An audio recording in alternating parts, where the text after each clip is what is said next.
AS9 news యాజమాన్యానికి సిబ్బందికి ప్రేక్షకులకు ముందుగా శ్రీరామనవమి శుభాకాంక్షలు. భద్రాచలం దక్షిణ భారతదేశంలోని తెలంగాణ రాష్ట్రంలోని పావన గోదావరి తీరాన వెలసిన పవిత్ర పుణ్యక్షేత్రం. మేరువు మేనకల కుమారుడైన భద్రుడు శ్రీరామచంద్రుడికి పరమ భక్తవరేణ్యుడు. అతని తపస్సుకు మెచ్చి శ్రీరాముడు అతనికిచ్చిన వరం ప్రకారం సీత లక్ష్మణ ఆంజనేయ స్వామి సమేతంగా ఇక్కడ వెలిసారని స్థల పురాణం చెప్తోంది. ఇక్కడి శ్రీరామచంద్రుణ్ణి భక్తులు ప్రేమగా వైకుంఠరాముడని, చతుర్భుజ రాముడని, భద్రగిరి నారాయణుడని పిలుస్తారు. భద్రాచలానికి కేవలం పురాణ ప్రాశస్యమే కాదు, ఘనమైన చరిత్ర కూడా ఉంది. భద్రాచలం సమీపంలోని బద్రిరెడ్డిపాలెం గ్రామానికి చెందిన పోకల దమ్మక్క అనే ఆమె భక్తి శ్రద్ధలతో శ్రీరాముని కొలుస్తూ ఉండేది. ఆ మహాభక్తురాలి భక్తికి మెచ్చి ఒకరోజు శ్రీరాముడు ఆమెకు కలలో కనిపించాడట. తాను గతంలో ఇచ్చిన వరం ప్రకారం భద్రగిరిపై ఉన్నానని, నన్ను మిగతా భక్తులు కూడా సేవించి తరించేలా ఏర్పాట్లు చేయండి. ఈ కార్యక్రమంలో నీకు మరో పరమభక్తుడు సాయంగా నిలుస్తాడని ఆదేశించారట. ఆ మేరకు దమ్మక్క గ్రామ పెద్దలందరికీ ఈ విషయం తెలియచేసి భద్రగిరిపైకి వెళ్ళి స్వామివారు వెలిసిన ప్రాంతాన్ని గుర్తించిందట. ఆపై అక్కడ పందిరి నిర్మించి పండ్లు నైవేద్యంగా సమర్పిస్తూ వచ్చిందట. ప్రతి సంవత్సరం సీతారాముల కళ్యాణం కూడా నిర్వహించేవారని స్థల పురాణం చెబుతోంది. రామదాసుగా ప్రసిద్ధుడైన కంచర్ల గోపన్న భద్రాచలంలో శ్రీరాముడికి ఇప్పుడున్న బ్రహ్మాండపై ఆలయాన్ని నిర్మించాడు. గోపన్నది ఖమ్మం జిల్లాలోని నేలకొండపల్లి గ్రామం. అప్పటి గోల్కొండ ప్రభు తానీషా కొలువులో మంత్రులుగా పనిచేస్తున్న అక్కన్న మాదనలకు ఈ గోపన్న మేనల్లుడు. మేనమామల సహకారంతో గోపన్న పాల్వంచ తాలూకా తహసీల్దార్గా పదవి బాధ్యతలు చేపట్టాడు. భద్రాచలంలో వెలసిన శ్రీరాముడి గురించి తెలుసుకున్న ఆయన స్వామివారికి భక్తుడిగా మారతాడు. ఆపై కబీర్దాస్ శిష్యుడైన శ్రీరామదాస్గా మారిపోతాడు. భద్రాచల రాముడికో మంచి ఆలయం లేకపోవడాన్ని చూసి ఎంతో బాధపడతాడు. తాను ప్రజల నుంచి పన్నుగా వసూలు చేసిన సర్కార్ డబ్బు 6 లక్షల మోహారణితో తన దైవం భద్రాచలం శ్రీరామచంద్రుడికి ఇప్పుడున్న ఆలయాన్ని కట్టించాడు. ఈ విషయం నవాబ్ తానీషాకి ఆగ్రహం కలిగించింది. వెంటనే ప్రభుత్వానికి చెల్లించాల్సిన సొమ్ము జమ చేయాలని ఉత్తర్వులిస్తాడు.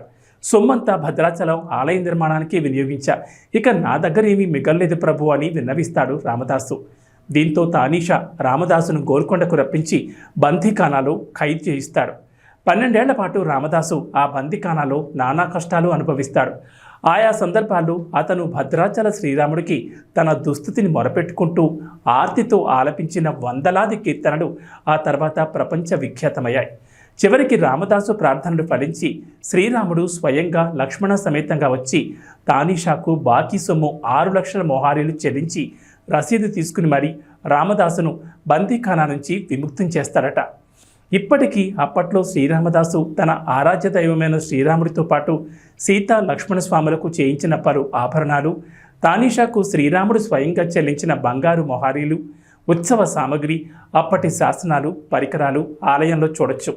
సుమారు 35 కిలోమీటర్ల దూరంలో ఉండే పర్ణశాలలు, రామాయణ కాలంలో శ్రీరాముడు సీత లక్ష్మణుడు ఉన్న పర్ణశాల రామాయణ గాథకు సంబంధించిన కొన్ని ఘట్టాలుగా ఇక్కడ జరిగాయంటూ పురాణ జనశ్రుతి నిదర్శనాలుగా చెప్పుకునే ఆధారాలు చూడొచ్చు.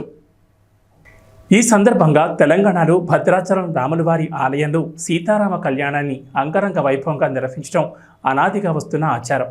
అక్కడికి దేశ విదేశాల నుంచి భక్తజనం భారీగా తరలివచ్చి సీతారాములకు ప్రత్యేక పూజలు నిర్వహిస్తారు. సుదూర ప్రాంతాల నుంచి భద్రాచలం రావడానికి కారణం అక్కడి స్థల పురాణ మహిమని చెప్పొచ్చు. వాల్మీకి రామాయణంలో బీజప్రాయంగా భద్రాచల స్థల పురాణాన్ని వేదవ్యాస మహర్షి బ్రహ్మపురాణంలో వివరించారు. ఆ స్థల పురాణ కథను అర్చకులు క్లుప్తంగా తెలిపారు. వనవాసానికి వచ్చిన సీతారాములకు లక్ష్మణుడు అటవీ ప్రాంతంలో దొరికిన వెదురు కర్రలతో అందమైన కుటీరాన్ని నిర్మించాడు. ఆ కుటీరమై పర్ణశాలగా ప్రాచుర్యం పొందింది. కొద్ది రోజుల పాటు ఆ పర్ణశాలలో సీతారాములు సంతోషంగా నివసించారు. ఈ నెల 17, 18 తేదీల్లో భద్రాచలంలో జరిగే శ్రీ సీతారామచంద్ర స్వామి వారి కళ్యాణ మహోత్సవం, పట్టాభిషేకం వేడుకలు తిలకించడానికి వివిధ రాష్ట్రాల నుంచే కాకుండా సుదూర ప్రాంతాల నుంచి భక్తులు అధిక సంఖ్యలో వచ్చే అవకాశం ఉన్నందున అధికారులు అన్ని ఏర్పాట్లు చేశారు. భక్తుల కోసం చలువ పందిళ్లు, త్రాగునీరు, ప్రత్యేక వసతితో పాటు కళ్యాణ మండపం వద్ద సెక్టార్ల ఏర్పాట్లు సోమవారం సాయంత్రం వరకు పూర్తి కావాలని విధులకు కేటాయించిన సిబ్బంది 16వ తేదీ ఉదయం 8 గంటల వరకు వారి వారి ప్రదేశాల్లో సిద్ధంగా ఉండాలని భద్రాద్రి కొత్తగూడెం జిల్లా కలెక్టర్ డాక్టర్ ప్రియాంక అలా సంబంధిత అధికారులకు ఆదేశించారు. శనివారం భద్రాచలంలోని శ్రీ సీతారాముల కళ్యాణ మహోత్సవానికి సంబంధించి ఆలయం వద్ద జరుగుతున్న ఏర్పాట్లను జిల్లా అధికారులతో కలిసి ఆమె పర్యవేక్షించారు. ఇది ఇవాల్టి శ్రీరామనవమి స్పెషల్ స్టోరీ. మరో అంశంతో మళ్ళీ కలుద్దాం. నమస్తే.